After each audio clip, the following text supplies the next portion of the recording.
Ladies and gentlemen, welcome to the brand new Minecraft Snapshot, where as you can see here, you have the new loading screen with Mojang Studios. So that's one of the new features that we have in this big Snapshot update. So this is Snapshot 20W21A, and it is going to bring us a lot of new changes to world generation that you probably haven't seen in Java Edition before. Some of it you may have seen in Bedrock Edition, but otherwise some of the new features are here for us. So why don't we go ahead and hit single player here. So as you can see, I have a couple of worlds that we can have here, but let me go ahead and just create a new world to start off with.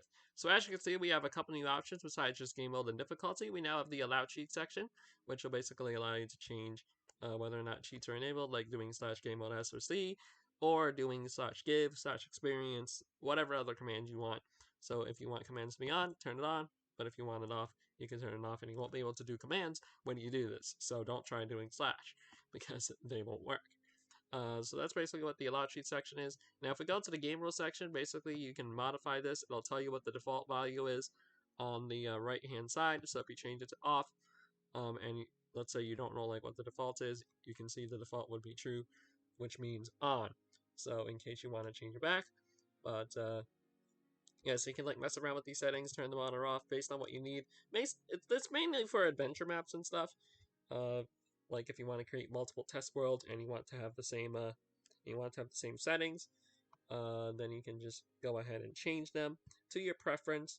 You can reduce the command chain size, random tick speed. You can change, and basically just set them to your liking. So that's basically what this setting over here is.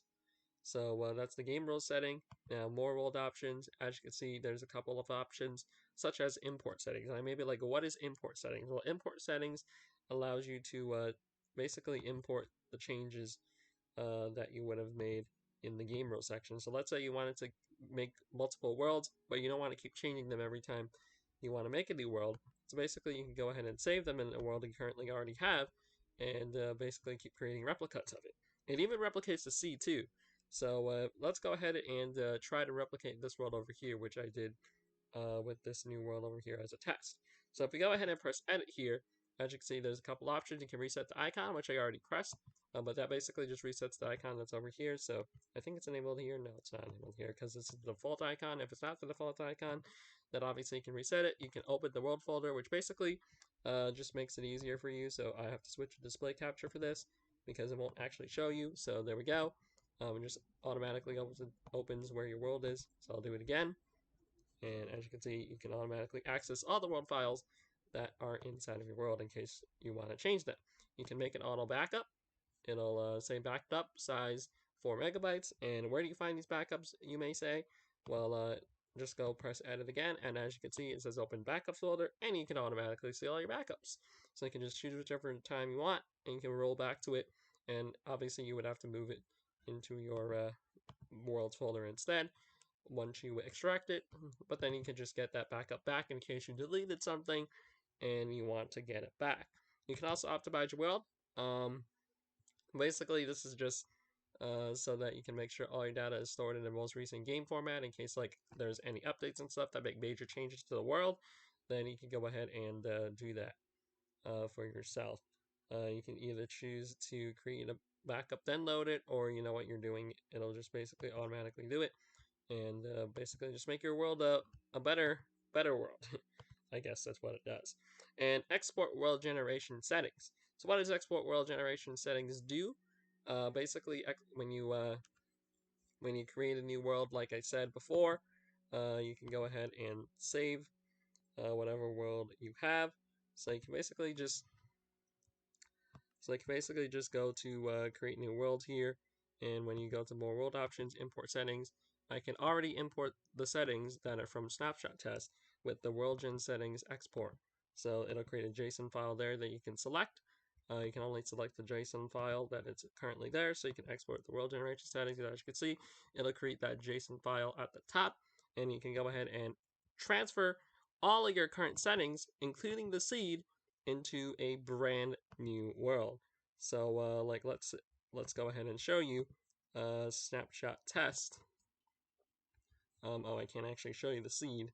But if we go to more world options, import settings, go to this world, select the world in settings export, and as you can see, it'll automatically enter the seed that was used for that snapshot world. So I'll literally have the exact same world as that world, except with different a different world, I guess. But yeah, so that's basically one of the new features there. You can just transfer your world settings and create a fresh new world with it if you really want to do that. Now another new feature is there's some new world types. There is a single biome, and the caves and floating islands. So we'll go ahead and generate a world with each of them. So single biome, you can basically choose which biome I guess you want. So let's say, I don't know, we want a jungle biome. I'll select that. So our single biome will be jungle. Whoops, didn't mean to do that. Alright, guess we'll have to do that again. That's fine. Single biome. And actually, we'll just choose desert because desert's most obvious. So we're just going to create the new world here. And we'll only get desert, supposedly, since it's a single biome. But we'll go ahead and load it up and see what happens. Because this is a new feature, so never seen this before in any other version. So try it out, see how it goes. And 100% done, and it'll only literally be desert. You won't see anything else but desert. If you go miles and miles and miles, you will never see anything other than desert. So let's go ahead and set our game mode C here. Whoops. It says unknown or incomplete command. Alright, don't know what's happening, but yeah. As you can see, if we just keep going, I don't remember if I turned cheats on or off. I think I might have turned it off. But basically, if we just keep going, there will never be another biome other than desert. You'll be forced to stay in the desert biome forever for the rest of your life. As you can see, there's even a desert ravine there that I just found. But that's basically single biome in a nutshell. It'll only be that biome if you keep going forever. So that'll be the desert world. And I can show you what the icon setting is. So as you can see, the icon's there. But if we press reset icon, save, as you can see, it'll just change it to default. So now let's go ahead and show you, whoops, wrong thing. Show you the next one, which is caves. So you can customize, you can select the biome, I guess, as well, but we don't really need that because it'll be world type caves. So let's see what world type caves is. You may have seen some of these if you saw the screenshots for Minecraft, the Java snapshots. But I didn't look at them, obviously, because since when do I ever look at pictures, images, and stuff? But yeah, we'll go ahead and see what the cave type world is. Alright, so I guess it's just a lot of bedrock. If you like bedrock worlds, with a couple pieces of water in them and stuff, then this is the world for you. Alright, interesting. Interesting new types of worlds. Again, I don't know if I disable commands or not, but probably did disable commands. It says unknown command because I might probably turned off cheat, so it doesn't know what commands are. That's basically what it is. So yeah, I guess that is part of the cave world generation. Now the one that I actually saw, that I actually like, is the floating islands. I think the floating islands is probably one of my favorite new biomes. But we'll go ahead and check that out. Actually, I can just switch back to here. So guys, we'll see only the Minecraft part. I really should set hotkeys. But if we go and fly around here, as you can see, we got ourselves floating islands. We even have floating mine shafts.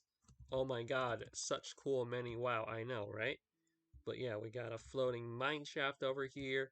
We even got a floating ruins thing. So basically, it'll just create a nice floating island for you in case you want to do like a survival series or something where you're just floating on an island, where you'll also have floating mine shafts.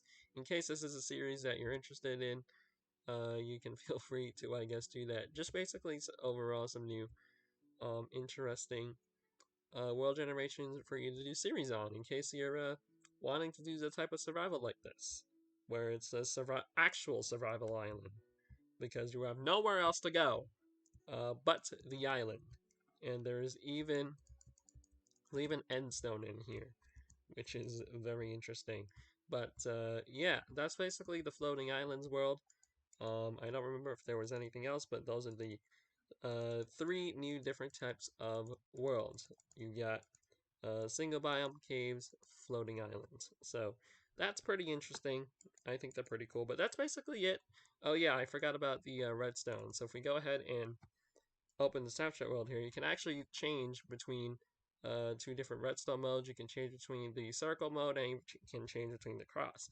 So as you can see here, we got the redstone cross, but if you right click it, you can change it between circle, cross, circle, cross. So whatever redstone project you may be doing, that may be useful to you. I don't know redstone, so maybe if you know redstone, that'll be more of use to you. But yeah, other than that, that's about it. So thanks so much for watching. If you enjoyed, make sure to like if you liked.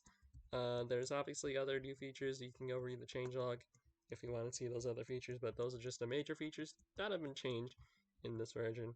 So yeah, hopefully we'll be able to see a Bedrock version in the future and see what they change on that side. So yeah, I'll see you guys all in the next one.